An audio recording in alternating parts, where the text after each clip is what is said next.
მოკლედ იშვიათია, რომ სიღარიბეზე გადაღებული ქართული ფილმები დაუსყლდეს ამ ჰუმანიტარულ მზერას, თუმცა არის ასეთებიც, მაგალითად წმინდა ელექტროენერგია ერთი მაგალითი და კიდევ უფრო საინტერესო ფილმი ამ ხრივ არის ფილმი ღორი. ხო, აქაც უკონტექსტო და უმიზეზო სიღარიბეა, არც უთანასწორობა ჩანს და არც ნაჩვენები გამოსავალია ფილმის ბოლოში. დამაჯერებელი, მაგრამ ფილმის ფორმა არ არის NGO ფორმა, ხო, არ არის ის, რასაც სიღარიბის პორნოგრაფიასაც უწოდებენ, ანუ მაყურებლის ემოციების манипуляცია, რომ ღარიბები შეეცოდოთ, შეუყვარდეთ და ასე შემდეგ. ხო, ერთი ასეთი ანეკდოტური შემთხვევების შესახებ წერს ფილმის ღორის ერთი რეცენზიის ავტორიც, რომ გერმანიაში დაესწრო ფილმის პრემიერას და გერმანელი მაყურებელი ფილმის ბოლოს აღშფოთებულიც კი იყო, საქართველოში ვაპირებდი მოგზაურობას და გადავიფიქრე. ხო, ეს კარგი მანიშნებელია იმის, რომ ფილმმა რეალურად უარყო ეს მიდგომა, უარი თქვა ჰუმანიტარული მზერის წარმოებაზე, რაც რაღაცნაირად მისასალმებელია ნამდვილად.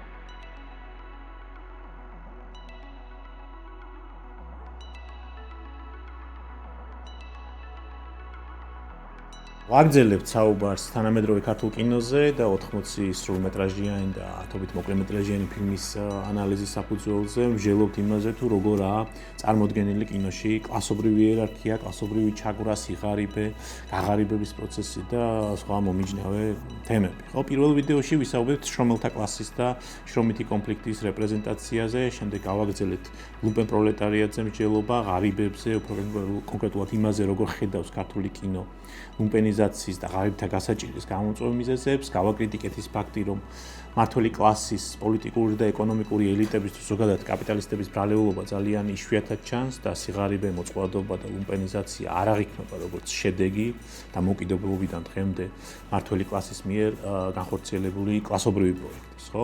პირიქით ვთქვით, რომ ხშირად თავად ღარიბების დადანაშაულებაც კი ხდება მაცავე პრობლემებში. ამ ბოლო ვიდეოში მინდა გავაგრძელო ეს თემა და გამოვყო დამატებით 4 ძირითადი მიმართულება, 4 კატეგორია ლუმპენიზაციის და ლუმპენ პროლეტარიატის პრობლემების გამომწვევი მიზეზებისა, რომელიც ხშირად გვხვდება ფილმებში, ხო? ეს კატეგორიებია პირველი ადამიანის კონტროლის მიღმა არსებული ფაქტორები, როგორც არის ბედისწერა, ან 90-იანებზე გადაღებულ ფილმებში ეპოქა როგორც ასეთი, ხო, მეორე კატეგორია არის საბჭოთა წარსული და საბჭოთა მემკვიდრეობა, როგორც მნიშვნელოვანი წყარო ჩვენი დღევანდელი პრობლემების. მესამე კატეგორია, რომელზეც ვისაუბრებთ, ეს არის კატეგორია შეიძლება მოვაქციოთ უკონტექსტო და უმიზეზო სიღარიბე, სიღარიბე და სიღატაკე, რომელიც უბრალოდ რაღაცნაირად თავისთავადი მოცემულობაა და ბოლოს ჩაგვრელი კულტურა, როგორც ფაქტორი. დავიწყოთ აი მზე ადამიანური ძალებით, პირველი კატეგორიით, ფაქტორებისა, რომელიც ქართულ კინოში ლუმპენიზაციის და ღარიბების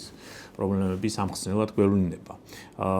ანუ ისეთი ძალები, რომელიც ადამიანის გავლენის მიღმაა. ხო, ასეთია მაგალითად ბედისწერა და ამის ილუსტრაციად გამოდგება ფილმი მოირა, სადაც ციხიდან ახლად გამოსული მთავარი გმირი ვერ ახერხებს ლუმპენ ჭაობიდან ამოძრომას და ამის მთავარი მიზეზი ბედისწერაა. ხო, სახელწოდებაც, სიმბოლიკას და მინიშნებებიც პირდაპირ მინიშნებებსაც პირდაპირ ამ დასკვნამდე მივყავართ. ხო, უფრო ხშირად, განსაკუთრებით 90-იანებზე გადაღებულ ფილმებში გვხვდება ეპოქა როგორც თავარი მიზეზი პრობლემების, თავარი გამომწვევი მიზეზი, რომელსაც თავის მხრივ არ აქვს არც წარსული, არც ავტორები ყავს, არც ბენეფიციარები და ამ კონტექსტში გვხვდება დაკარგული თაობის ნარატივი, დაკარგული თაობა როგორც მსხვერპლი.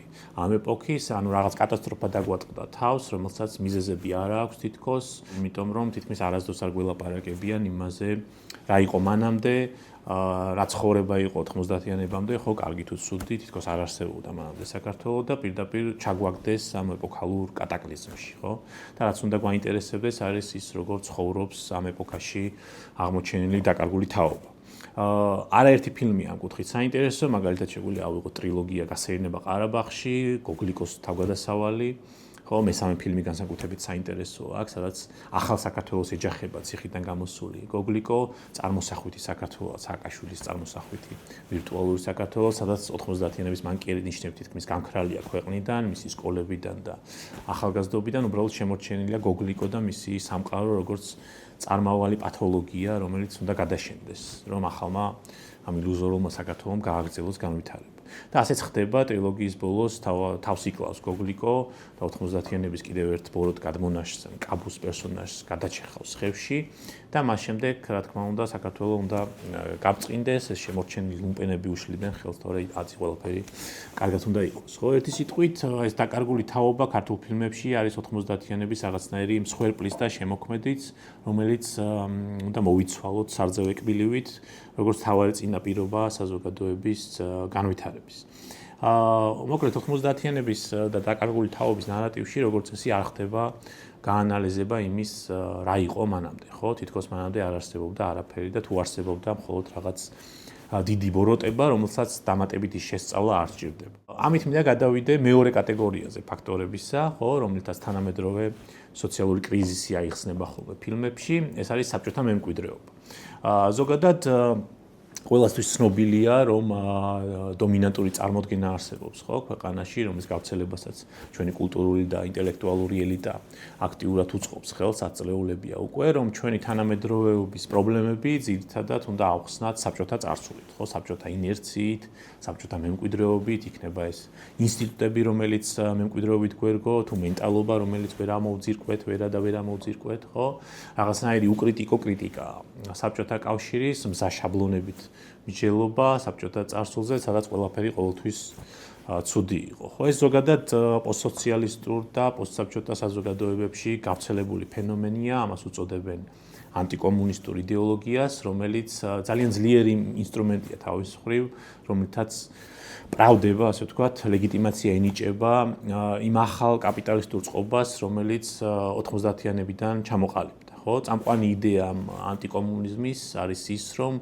რაც უფრო მეტად დავშორდებით ყველაფერს, რაც საბჭოეთში იყო, მით უფრო შორს წავალთ, ამიტომ ყველა ტერმინი და აზრი, რომელშიც ურევია სიტყვა სოციალური, კოლექტიური, სოლიდარული, პროკავშირული, სიტყვა მშრომელები და კლასები და ასე შემდეგ, ხო, რომელთაც ვცდილობ, რომ ამ ვიდეოებში რაღაცები ახსნა, ეს ყველაფერი მარტივად დისკრედიტირებულია საბჭოეთზე მინიშნებით, ხო, ამ ანტისაბჭოთა და კომუნისტური იდეოლოგიით და მეორე მხრივ ის რადიკალური ეკონომიკური პოლიტიკები და იდეები, ხო ეს კოვბოი, კაპიტალიზმი, ინდივიდუალიზმი, დარვინიზმი და ადამიანის ბედის მიბარება ბაზარზე, ხო, გაправებულია, იმიტომ რომ ასე მაქსიმალურად შორდებით საბჭოეთს, ხო, ამ პერსპექტივაში. ეს ანტიკომუნიზმი ყველაზე კარგად გამოიხატება ცნებაში საბჭოთა ადამიანი, ხო, ჰომო სოვიეტიკუსი, რომლის გამოყენებაც უყვართ ხოლმე ჩვენთან ძალიან თითქოს ისეთ სიტყვას იყენებენ, რომელიც მათ რაც დიდ მოაზროვნეს წარმოაჩენს, ძალიან საეჭვო ანალიტიკური ღირებულების მქონე ცნება, ჩემთვის პირდაპირ პროპაგანდისტული ცნება, რომლის შინაარსია, რომ საბჭოეთში ჩამოყალიბდა რაღაცნაირი სუბიექტურობა, რომელიც დღემდე დომინანტურია თითქოს ჩვენთან, ჩამოყალიბდა ადამიანი, ჰომო სოვიეტიკუსი, რომელიც მიდრეკილია მორჩილებისკენ, კონფორმიზმისკენ, კორუფციისკენ, ხო, კრიმინალისკენ, რაღაცნაირი ორპირი და ფარისეველია და ასე შემდეგ. და ეს ცნება ემსახურება ისევ და ისევ ერთი მხრივ საბჭოთა წარსულის უკრიტიკო კრიტიკას და მეორე მხრივ და ეს არის მედლის მეორე მხარე, ხო, ემსახურება ახალი სუბიექტის ჩამოყალიბებას, კაპიტალისტური სუბიექტურობის ჩამოყალიბებას, ხო, მეწარმე ადამიანის, ანტრეპრენერი ადამიანის, ინდივიდუალისტის, რომელიც არ გავს თავის ჰომო სოვიეტიკუს მშობლებს და რომელმაც უნდა დაბადოს ძალიან ახალი კაპიტალისტური საქართველო, ხო?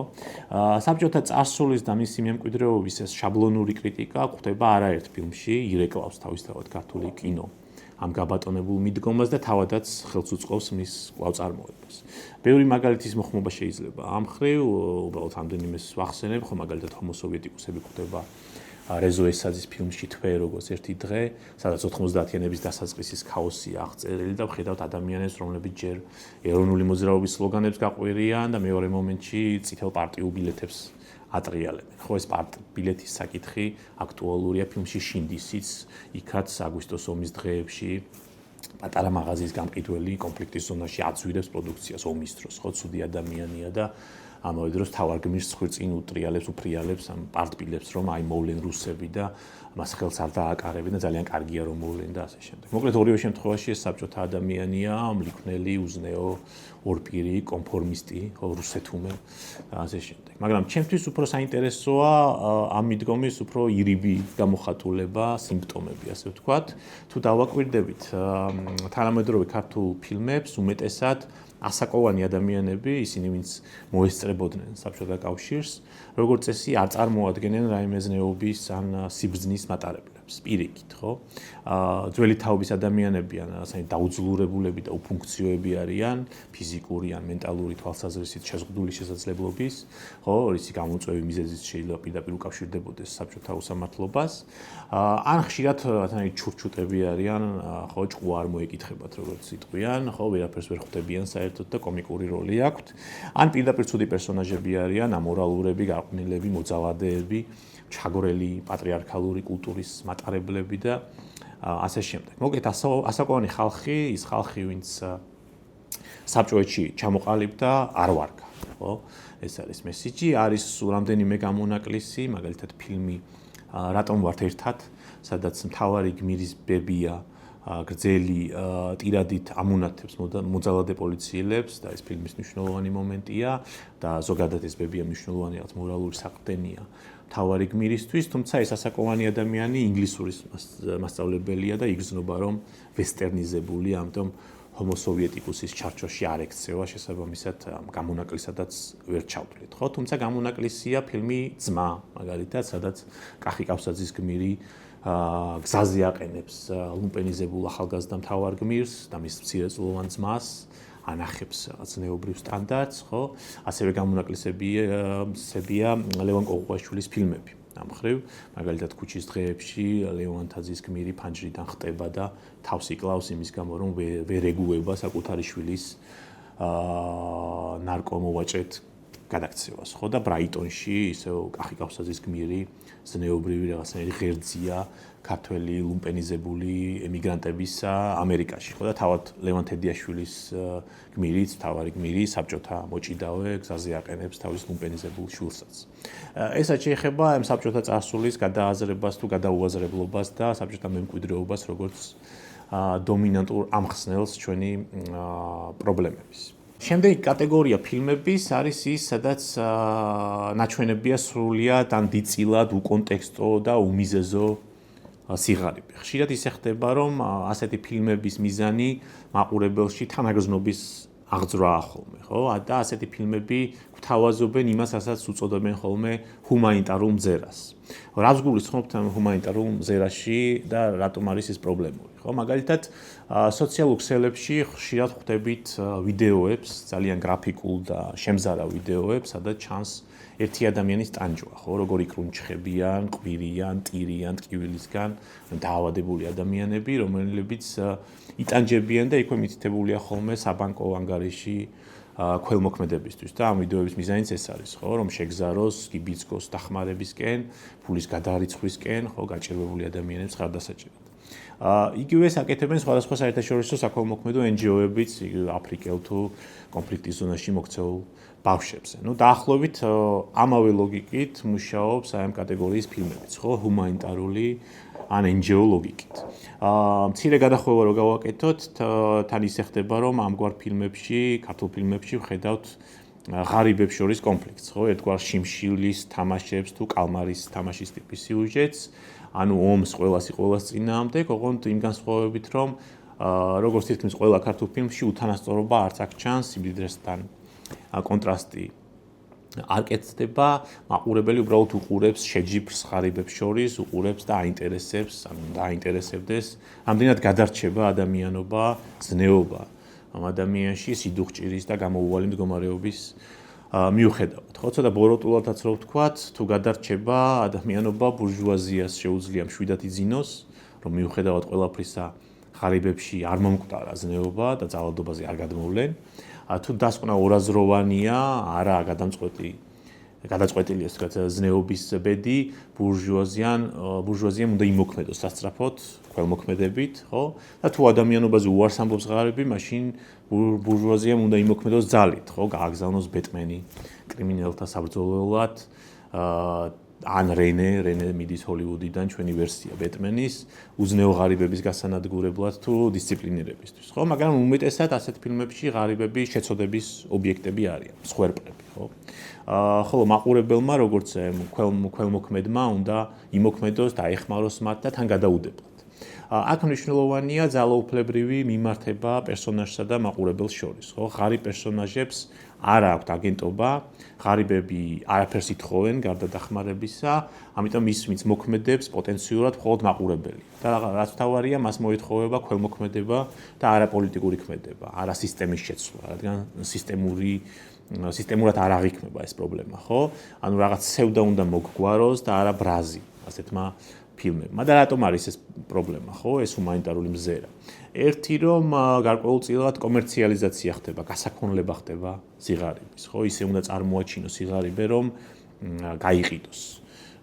პრიზის მოსაპოვებლად იქნება ეს ფანდრაიზინგისთვის თუ სხვა, ხო? მეტიც შეჯიბრებითობაც კი შემოდის აქ, თუ მიზანი ემოციების აღძვრა და ემპათიის გამოწვევა, მაშინ რეჟისორები ერთმანეთს ეჯიბრებიან, ვინ უფრო ცხადად, დამაჯერებლად აღწერს სიღარიბეს, ვინ უფრო მეტად შეაცოდებს ღარიბებს პოტენციურ დონორებს, ხო?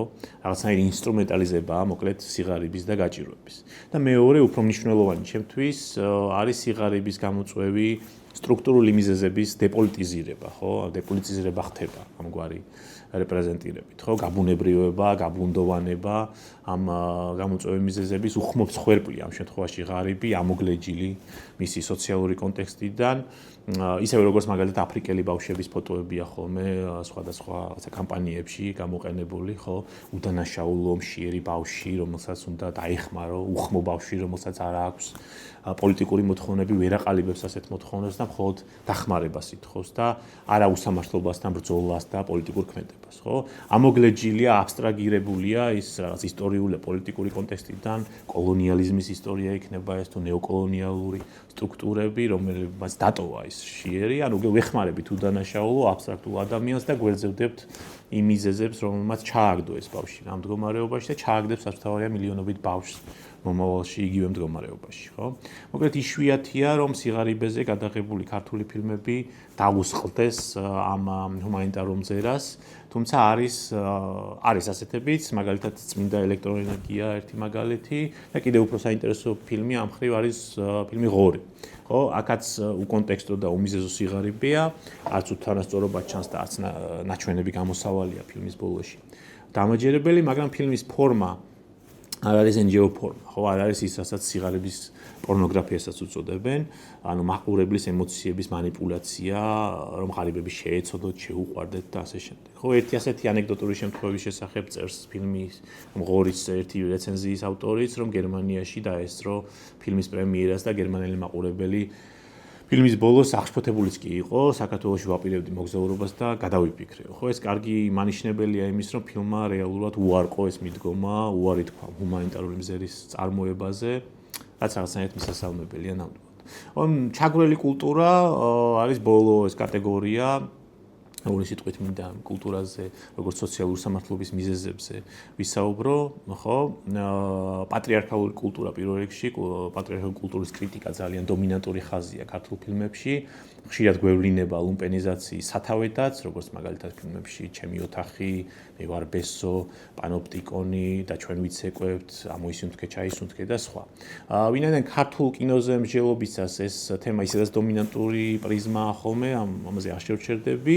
მინდა რომ ამ ვიდეოების ბოლოს ამ სერია დავასრულო ერთი ფილმით, ხო, რომელიც ამ კატეგორიაში შეგვიძლია გავიყვანოთ, ერთი შეხედვით ამ კრიმინალურ სუბკულტურას და მის ჩაგვრებულებასთან დაპირისპირებას ეხება, თუმცა მინდა მისი ღირებულება უფრო ფართოდ დავინახოთ. ხო, ეს არის ფილმი უარყოფითი რიცხვები, ერთი რეცენზია წავიკითხე, სადაც ფილმის სიუჟეტი ინტერპრეტირებულია ინდივიდის თემთან დაპირისპირების სტილში, და თუ რამეზეა ეს ფილმი, სწორედ სოლიდარობის, თანასწორობის და კოლექტიური ქმედების გამარჯვებაზეა ინდივიდუალისტურ, კარიერისტულ, ზოგადად დარვინისტულ მისწრაფებებზე, ხო? აი ამ 100-ზე მეტ ფილმში, რომელიც ვნახე, ეს ერთადერთი ფილმია, სადაც ჩაგვრელი სისტემის წინააღმდეგ სოლიდარობასა და თანასწორობაზე დაფუძნებული, ორგანიზებული და რაც თავია წარმატებული კოლექტიური ქმედებაა ნაჩვენები. თუ აქამდე ჩემს მიერ ამ განხილულ ფილმებში ლუმპენ ჭაობიდან, სიღარიბიდან, გაჭირვებიდან უსამართლობიდან გამოსავალი გმირებისთვის ან საერთოდ არ ჩანს ხოლმე და მაყურებელზე გადადის ქმედების და ქველმოქმედების პასუხისმგებლობა, ან ასეთი გამოსავალი ინდივიდუალურია ხოლმე, ხო, რომ ადამიანები გახდნენ უფრო ბეჯითები, უფრო კრეატიულები, ან შეეგუონ მწარე რეალობას და იმოქმედონ ილუზიების გარეშე, ფილმის უსამახსენდება ამ შემთხვევაში. ასე შემდეგ უარყოფითი რიცხვები განსხვავებულია იმით, რომ აქ ჩანს კოლექტიური ქმედება როგორც გამოსავალი, ხო?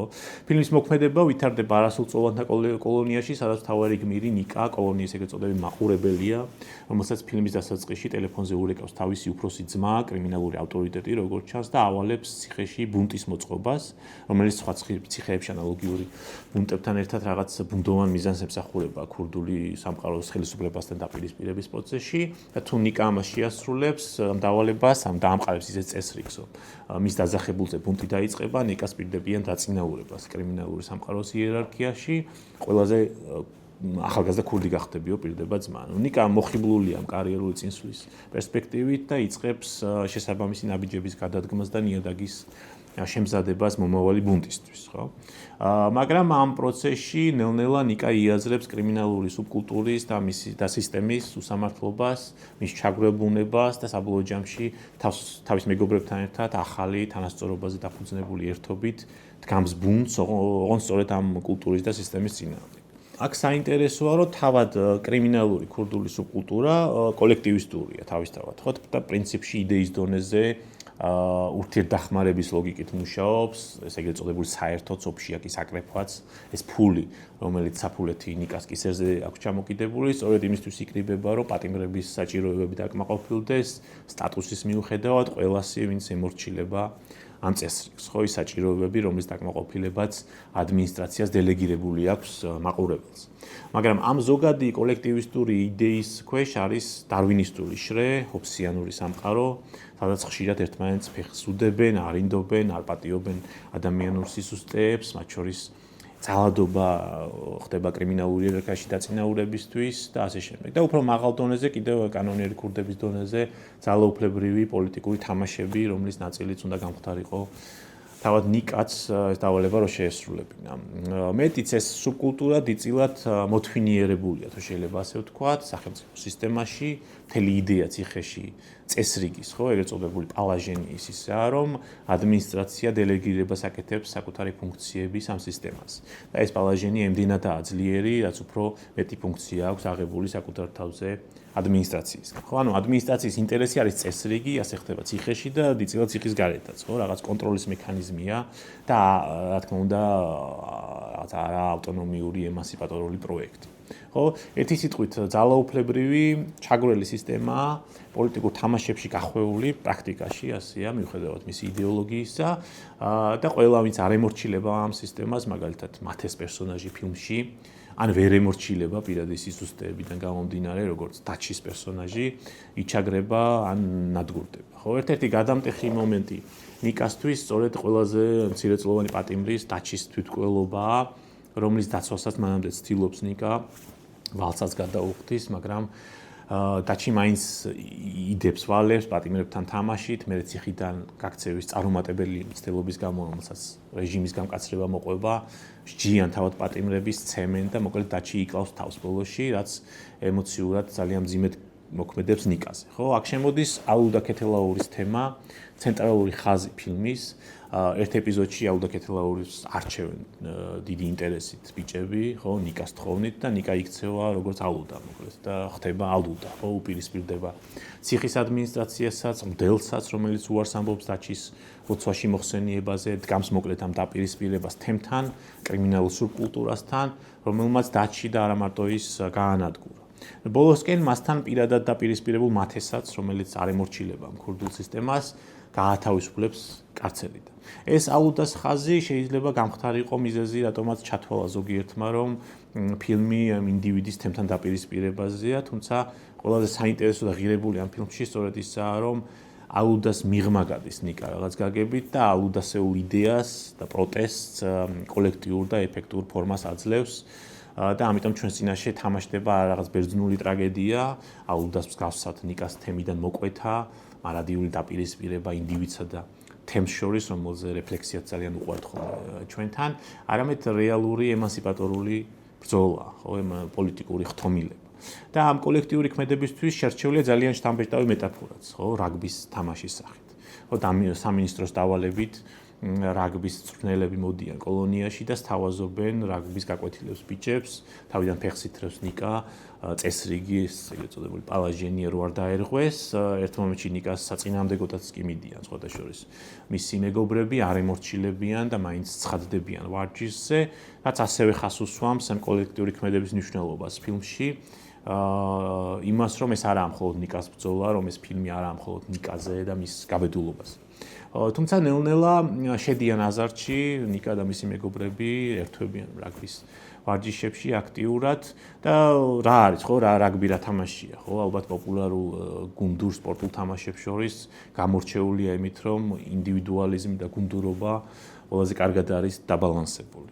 რა თქმა უნდა, ძალიან მნიშვნელოვანია ინდივიდუალური ნიჭი, სიძლიერე, ბრძოლის უნარიანობა და არსებობენ, რა თქმა უნდა, გამორჩეული მოთამაშეები, მაგრამ თავად თამაშის წესებიდან, თამაშის სტრუქტურიდან გამომდინარე, არანაკლებ თუ უფრო მეტად არა, მნიშვნელოვანია გუნდურობა, გუნდურის სული, გუნდური თამაში.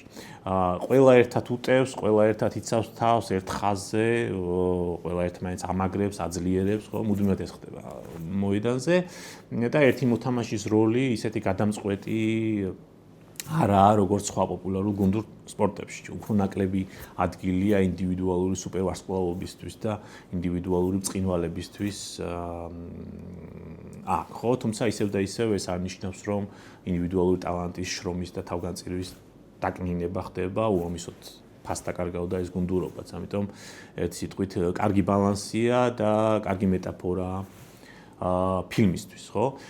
ნიკას და მის მეგობრებსაც უყვარდებათ რაგბი, უყვარდებათ თამაშიც და ამ თამაშის გარშემო არსებული ეთიკაც, ურთიერთდახმარების, მოწინააღმდეგის პატივისცემის ეთიკა, თასმას უკრავს მაგალითად წვრთნელი ერთ-ერთ პატიმარს ფილმის დასაწყისში და ეცინებათ მაშინ ამაზე ბიჭებს, რაღაც განსხვავებული ეთიკა, რომელიც არ ატარებს იმ შიშს, თავის დახრის და სუსტად გამოჩენის შიშს, რომელთაც გამსჭვალულია ეს კრიმინალური სუბკულტურა, ხო? მოკლედ, ნიკა უარს ამბობს ბუნტის მოწყობაზე, კონფლიქტი მozდის ძმასთანაც და რაც მთავარია, ახალ პატიმრებთან, რომლებიც ქურდული წესების დარღვევაში ადანაშაულებენ ნიკას, ხო, ადრო სპორტი და სპორტული ფორმებიაო, მით უმეტეს ამ საერთო ფულით ნაყიდი ფორმები და სავარაუდოდ იმარჯვებს ნიკა და თავისი გუნდი და ამყარებს ახალ წესრიგს, ხო? კოლონიის ახალი უფროსიც ყოფილი მოადგილე, რომელიც თავის მხრივ, ასევე ეს მნიშვნელოვანი ხაზია ფილმში, თავის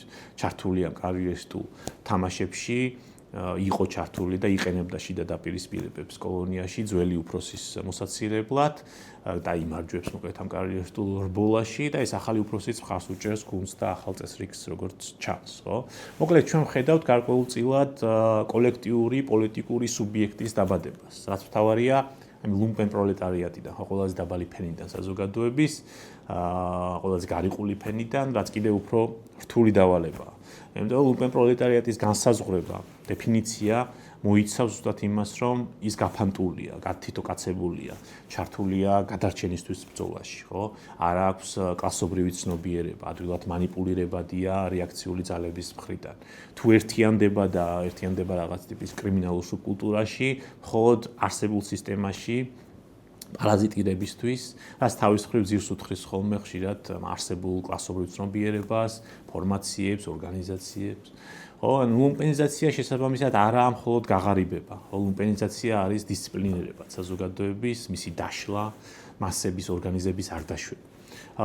ლუმპენები არიან ზუსტად ეს უარყოფითი რიცხვები, ხო, განდევნილი თითქოს აი პოზიტიური დღის წესრიგიდან, მაგრამ ამავე დროს მონაწილეობენ ზოგად კალკულაციაში, ხო, თავისი ფუნქცია აქვთ, თავიანთი ადგილი აქვთ მიჩენილი არსებულ ჩაგვრელ სისტემაში და მათი ორგანიზება თანასწორობისთვის და სოციალური სამართლიანობისთვის წარმოადგენს ამ რღვევის მომენტს ამ სისტემის, ხო, ზემოდან ქვემოთ გაკეთებული კალკულაციის, გადანაწილების, ხო, ასე ექსპლუატატორული და ჩაგვრელი სისტემის და ამიტომ ატარებს თავის თავში ამ განთავისუფლების, ემანსიპაციის შესაძლებლობებს და ალბათ უნდა წარმოვიდგინოთ და ვიოცნებოთ, რომ ციხიდან გამოსული ეს გუნდი არ დაიშლება მარტივმამრავლებად, იმისთვის რომ ციხის გარეთ ისევ რაღაცა დარვინისტულ ურთიერთობებში ჩაერთოს, ხო, მთელი ეს გუნდური და თანასწორობის სულისკვეთება იმისთვის არ გაუღვივებიათ, რომ რაღაცა კაპიტალისტურ ლოგიკაში და ბაზარზე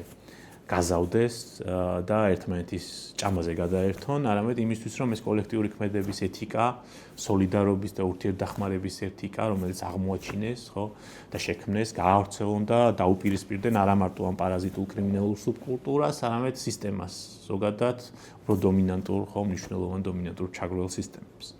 მოკლედ ასეთი ფილმები გვახსენებს კინოს ძალას, კინოს ემანსიპატორულ პოტენციალს, კინოს პოტენციალს წარმოგვადგენინოს ახალი სამართლიანი საზოგადოება, არსებულისგან განსხვავებული და ხელი შეუწყოს ასეთ საზოგადოებაზე ფიქრის პროცესს, ხო? ამ ვიდეოების მიზანიც ეს იყო.